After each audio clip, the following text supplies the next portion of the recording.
Jeans में सास, घाघरे में बहुएं। बेटी, शहर में बहुत बड़ा नाम है अग्रवाल परिवार का। खूब पैसे वाले लोग हैं। बहुत अच्छा घर ढूंढा है मैंने तेरे लिए। तू तो हमेशा वहाँ पर राज करेगी, राज। इस संडे वो तुझे देखने आ रहे हैं। तू कोई ऐसी हरकत न करना कि इस रिश्ते के लिए ना हो जाए। पापा, आप कह रहे हो तो घर अच्छा ही होगा, लेकिन मैं पहले ही कह देती हूँ मैं ज्यादा कॉम्प्रोमाइज नहीं करूंगी। मतलब बहू ये नहीं पहन, वो मत पहन, ऐसा मत कर, वो मत कर। शादी के बाद भी मैं जीन्स टॉप ही पहनूंगी। हाँ, पहले रिश्ता तो हो जाने दे।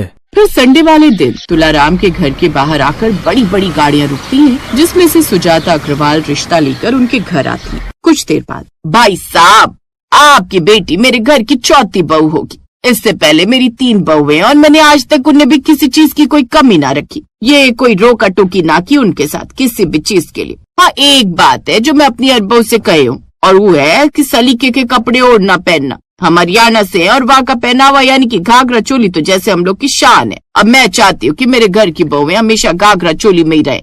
हाँ, ये तो बहुत अच्छी बात है। संस्कार और मर्यादा में रहकर ही कपड़े पहने जाए तो ही बहू बेटियां अच्छी लगती हैं। ये सब सुनकर तो सुरभि के कान खड़े हो जाते हैं। भैंस की पूंछ, घाघरा चोली? पापा इधर आओ, ये सब क्या है? मैं और घाघरा चोली? अरे बेटी, तू ये सब क्यों सोच रही है? तू बाहर देख, कितनी महंगी महंगी बड़ी बड़ी गाड़ियां खड़ी हैं, मर्सिडीज, ऑडी। मैंने तो कभी सोचा भी नहीं था कि इतनी बड़ी बड़ी गाड़ियां हमारे यहाँ रुकेंगी। और कपड़ों का क्या बेटी, कुछ दिन ससुराल वालों के हिसाब से पहनने पड़ते हैं, फिर तो जो तेरी मर्जी वो पहन लियो। बात तो ठीक है। सुरभि अब इस शादी के लिए हाँ कर देती है। कुछ समय बाद सुरभि ब्याह कर अपने ससुराल आ जाती है, जहाँ वो देखती है कि उसके ससुराल में उसकी सास से लेकर जेठानियों तक सब ने घाघरा चोली पहनी हुई थी। शादी की कुछ रस्मों के बाद वो अपने कमरे में जाती है और झट से उस भारी लहंगे को उतार फेंकती है और नाइट सूट पहन लेती है। वाह, अब कितना रिलैक्स मिल रहा है। तभी बाहर से चिल्लाने की आवाज आती है। सुरभि अपने पति अंकुर के साथ झट से बाहर जाती है, जहाँ और भी लोग मौजूद थे। क्या हुआ माँ जी, आप चिल्ला क्यों रही हैं? वो चूहा बड़ा वाला। मैं अभी उसे भगा देती हूँ। दूसरी बहू उस चूहे को वहाँ से भगा देती है। तब जाकर शकुंतला देवी को चैन मिलता है, लेकिन उनकी नजर अपनी बहू पर जाती है और वो गुस्सा होते हुए कहती है, नहीं बहू, ये क्या पहना है तूने? नाइट सूट कहते हैं इसे माँ जी। माँ जी की बच्ची, तू जाने है ना हमारे यहाँ पर ये सब नहीं चलता। हमारे यहाँ औरतें सिर्फ और सिर्फ घाघरा चोली पहनती है। लेकिन माँ जी, वो तो कल सुबह पहनूंगी ना, अभी तो रात हो रही है। रात को भी हमारे यहाँ बहुएं घाघरा चोली पहनती हैं, फिर चाहे वो सोने का ही वक्त का ना हो। अब जाओ और कपड़े बदल लो। आज के बाद ऐसे कपड़ों में तुम कभी नजर नहीं आनी चाहिए। हे भगवान, आजकल 21वीं सदी में घाघरा चोली कौन ही पहनता है? क्या क्या सोचा था।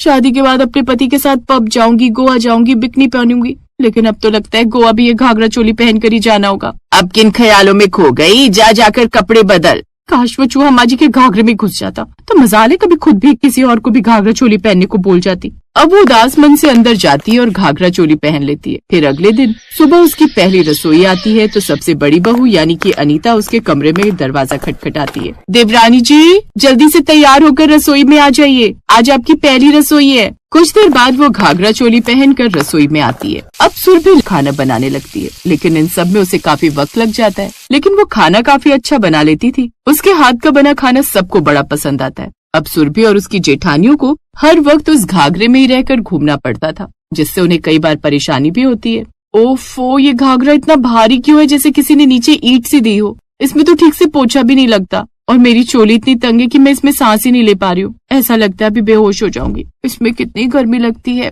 अच्छा, अब ये सब छोड़ो और सब अपना अपना काम जल्दी जल्दी खत्म करो। माँ जी मंदिर से लौटती होंगी। वो सब घर के कामकाज में जुट जाती हैं। एक रोज सास की सहेली उनके घर आती। वाह वाह सुजाता, तेरी चारों बहुओं को इस पहनावे में देखकर दिल खुश हो गया। मैं भी अपनी बहुओं को हमेशा घाघरा चोली पहनने को कहती हूँ। अब असली सुंदरता तो औरत की इसी में निखरती है। क्यों, सही कहा ना? बिल्कुल सही कहा तूने रमा। वैसे आज यहाँ कैसे आना हुआ? अरे मैं तो बताना भूल गई कि 3 दिन बाद हम सब चामुंडा देवी जा रहे दर्शन के लिए, तो तू भी चलना साथ में। दर्शन के लिए? हाँ, क्यों नहीं, मेरा तो कब से मन था दर्शन का। तू ऐसा कर, मेरी भी टिकट करवा दे, मैं भी चलूंगी। ठीक है, फिर 3 दिन बाद मिलते हैं। उनकी बातें सुरभि सुन लेती है। ये तो बढ़िया मौका है इस पिंजरे से कुछ दिन आजादी के जीने का। सासू माँ अपना प्लान कर रही है तो मैं भी अपना प्लान बनाऊं। वो जल्दी से अपने कमरे में गई और अपनी सहेलियों को फोन करने लगी। अंजलि, बड़े दिन हो गए यार तुम सबसे मिले हुए, तू प्रिया और किरण को भी फोन करके बोल दे कि 3 दिन बाद हम सब ग्लिटर क्लब चलेंगे उस दर्शन होटल में। लेकिन तेरे ससुराल वाले तुझे जाने देंगे? और मैडम, वहाँ भी कहीं तू घाघरा चोली पहनकर मत आ जाना। अरे ससुराल वालों को कौन पता चले देगा, मैंने सब सोच लिया है, तुम सब बस तैयार रहना। अब सुरभि भी अपना बैग पैक कर लेती है और 2 दिन बाद अपनी माँ को फोन करके कहती है, हेलो माँ, मैं 2 दिन के लिए अपनी सहेलियों के साथ जा रही हूँ और ससुराल में सबको यही बोलूंगी कि आपके यहाँ आ रही हूँ, इसलिए अगर किसी का मेरे लिए फोन आए तो भूल कर भी ये मत बताना कि मैं वहाँ नहीं हूँ। अच्छा ठीक है बेटी, लेकिन ससुराल वालों से झूठ बोलना ठीक बात नहीं। माँ, मैं कोई गलत काम थोड़ी न कर रही हूँ, बस 2 दिन के लिए इस पिंजरे की कैद से आजाद होना चाहती हूँ। अब ससुराल वालों से भी सुरभि यही कहती है कि वो अपने मायके जा रही है। यहाँ से वो बैग पैक करके निकल जाती है तो वहीं उसके जाते ही उसकी सास भी दर्शन के लिए निकल पड़ती है। आगे उसकी सहेलियां गाड़ी लेकर उसका इंतजार कर रही थी। तो फाइनली हमारी चिड़िया फुर्र हो गई। पूछ मत यार, आज कितना अच्छा फील हो रहा है। अब तो बस ये 2 दिन दिल खोल कर जीने हैं। कुछ घंटे की ड्राइव के बाद वो एक होटल पहुँचती है जिसका नाम था दर्शन होटल। सुरभि वहीं पर एक रूम बुक करवाती है और रात को सब उसी होटल में बने क्लब में जाती है जहाँ वो अपनी सहेलियों के साथ खूब डांस करती है। इसे कहते हैं लाइफ। एक मेरा वो बोरिंग ससुराल है जो है तो इतना अमीर लेकिन उसमें कुछ भी मजेदार नहीं है। वहाँ तो बस घाघरा चोली पहनकर घूमते रहो। अब छोड़ न यार वहाँ की टेंशन, अब तो हमारे साथ यहाँ आई है तो यहाँ की लाइफ एंजॉय कर। अब वो डांस करते करते थक जाती है तो एक कोने में जाकर बैठ जाती है। लेकिन तभी कुछ उम्रदराज औरतें क्लब में आती हैं और वाइन पीकर डांस करने लगती हैं। सुरभि की नजर जब उन पर जाती है तो उसे तो अपनी आंखों पर यकीन ही नहीं होता। भैंस की आंख, वो जीन्स वाली बुढ़िया जो हाथों में वाइन लेकर डांस कर रही है वो तो मेरी सास है और साथ में उनकी सहेलियां हैं जो हमेशा अपनी बहुओं को घाघरा चोली में रखती हैं। तो इन सब का असली रूप ये है क्या? लेकिन तूने तो कहा था तेरी सास बस घाघरा चोली पहनती और वो कहीं दर्शन के लिए जाने वाली थी। अरे तो वो दर्शन स्थल ये था, यानी कि दर्शन होटल। भैंस की आंख, हमें तो घर पर रहकर खूब लेक्चर देती है, बहू ऐसे कपड़े मत पहनो, ऐसे रहो वैसे रहो। अब इनकी असलियत सामने आई। अब वो चुपके से अपनी सास की फोटो अपने फोन में कैद कर लेती है। सच में रमा, मजा आ गया ये दर्शन होटल आकर। क्या किटी पार्टी अरेंज की है तूने? हाँ, अगली पार्टी सुजाता तुझे देनी है, वो भी ऐसी कुछ धमाकेदार होनी चाहिए। हाँ हाँ क्यों नहीं। सुरभि उनकी सब बातें रिकॉर्ड भी कर लेती है। अब जब वो दोनों वापस घर पहुंचती है तो सुरभि आराम से कुर्ती प्लाजो में घर में घूमने लगती है। अरे बाप रे, ये तुमने क्या पहन लिया? कहीं माँ जी ने देख लिया तो? वैसे लग बड़ी कमाल की रही हो। सोचा तो था हम भी ऐसे कंफर्टेबल कपड़े पहनेंगे, लेकिन अब तो लगता है वो सब बस सपना ही रह गया है। अब आप लोग जैसा भी मन करे ना वैसे कपड़े पहनो, कोई आपको बिल्कुल नहीं रोकेगा टोकेगा। लेकिन माँ जी, उन्हें तो मैं संभाल लूंगी। तभी सुजाता वहाँ आ जाती है और सुरभि पर चिल्लाने लगती है, ये सब क्या है छोटी बहू, सारी शर्म हया बेच खाई तूने। माँ जी, आप जरा मेरे साथ कोने में आएंगी। अब वो सास को कोने में ले जाकर वो फोटोज और वीडियोस दिखाती है। अब आपने जरा भी चूं की ना तो मैं ये सबको दिखा दूंगी। नहीं नहीं, तुम लोगों का जो मन करे वो पहनो, मैं कभी नहीं रोकूंगी। अपनी सास का नरम पड़ता स्वभाव देख सभी बहुएं हैरान थी। उस दिन के बाद वो कभी उन सबको उनकी मर्जी के कपड़े पहनने से नहीं रोकती, यहाँ तक कि अब वो जीन्स और टॉप भी पहन लेती।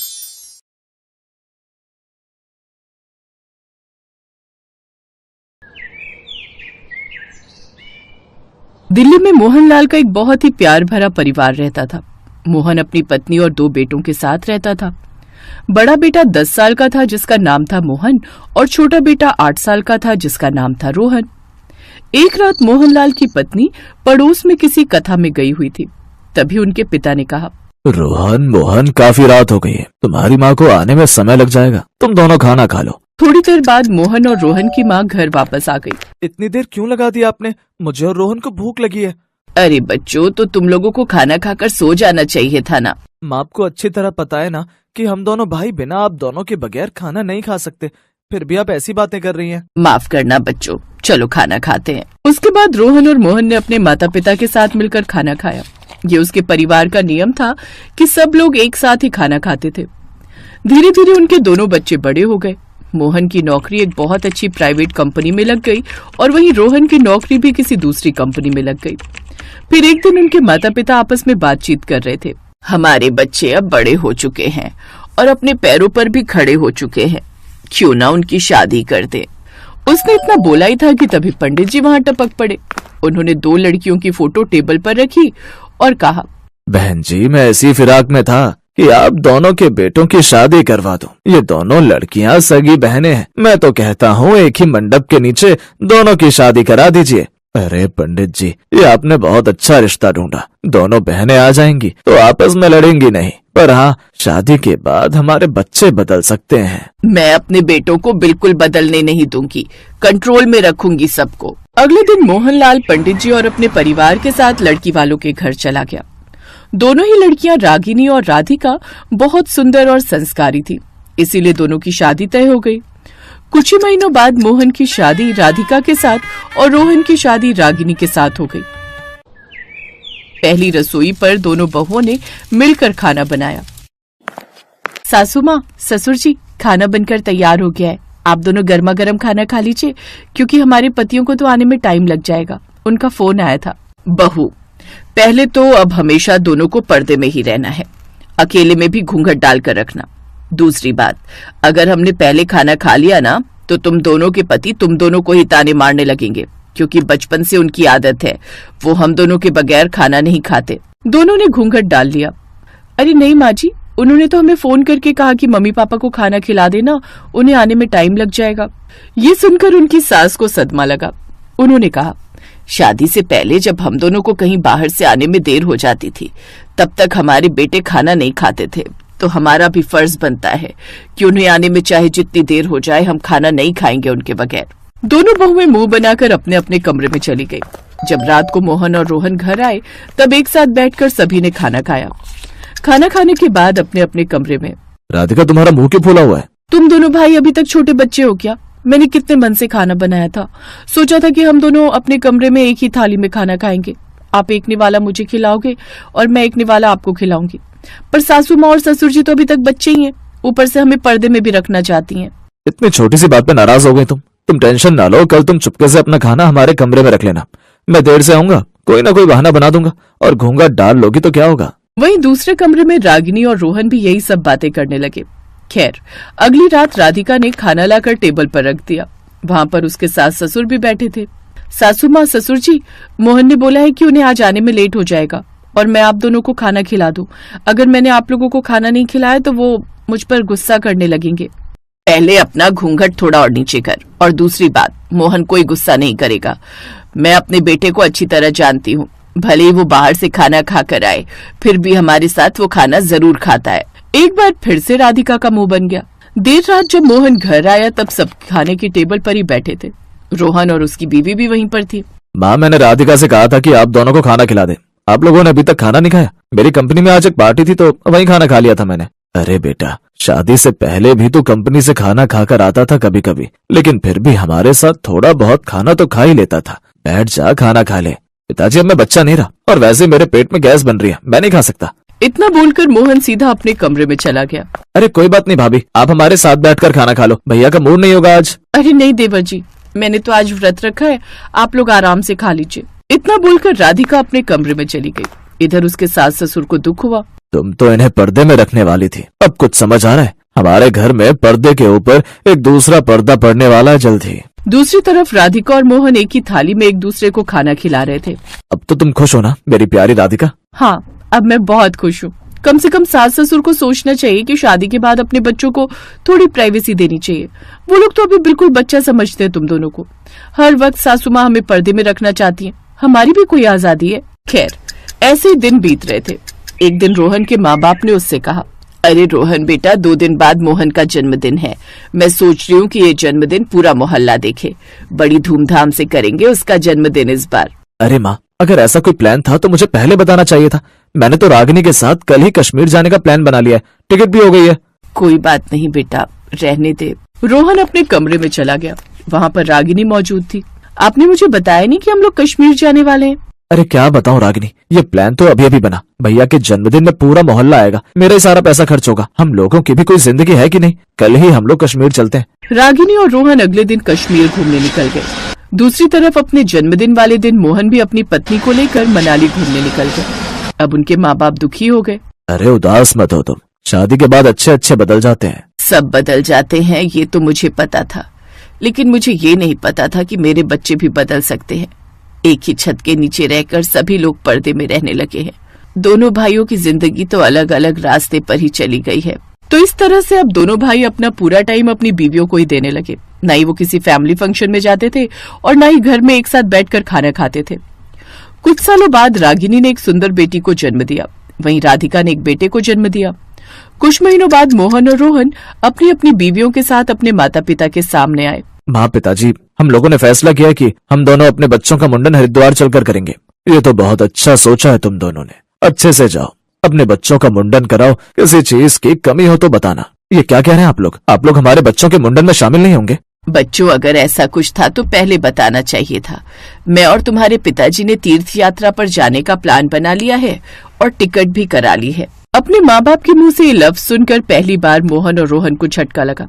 उन्हें अपनी गलती का एहसास हुआ, लेकिन वो कुछ कह नहीं पाए। अगले ही दिन उनके माँ बाप तीर्थ यात्रा के लिए निकल गए।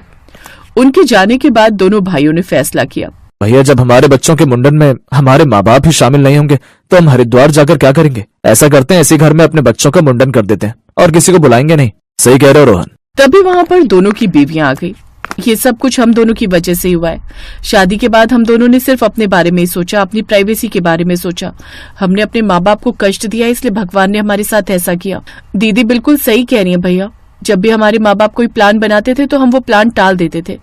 अगर हम नहीं सुधरे तो आगे चलकर हमारे बच्चे भी हमारे साथ ऐसा ही करेंगे। चारों लोग आपस में बातें कर ही रहे थे कि तभी वहाँ पर उनके माँ बाप आ गए। चलो, कम से कम तुम चारों को बिना समझाए अपनी गलती का एहसास तो हुआ।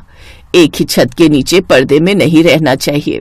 अगर तुम दोनों को प्राइवेसी चाहिए थी तो हमसे एक बार बोल देते। हम लोग मना थोड़ा ही करते, लेकिन एक दूसरे से नजरें चुराना, बहाने बनाना, झूठ बोलना, ये बहुत गलत बात है। ससुर जी, इसमें आपके बेटों की कोई गलती नहीं है। सारी गलती हम दोनों की है। दीदी बिल्कुल सही कह रही हैं। हमें माफ कर दीजिए। हम ये पर्दा हमेशा के लिए हटा देंगे। माँ, अब हमें माफ भी कर दो ना। बच्चों से तो गलती हो ही जाती है, लेकिन आप लोग तो तीर्थ यात्रा पर निकले थे ना, इतनी जल्दी कैसे आ गए? हम लोगों ने तो ये सारा नाटक तुम लोगों को सबक सिखाने के लिए किया था। कल हम सब एक साथ हरिद्वार के लिए निकलेंगे। अगले दिन पूरा परिवार हरिद्वार गया और दोनों बच्चों का मुंडन किया गया। उस दिन के बाद परिवार के बीच जो पर्दा पड़ गया था वो हमेशा के लिए हट गया। अब सभी लोग एक साथ खुशी खुशी पहले की तरह अपनी जिंदगी बिताने लगे। Thanks for watching.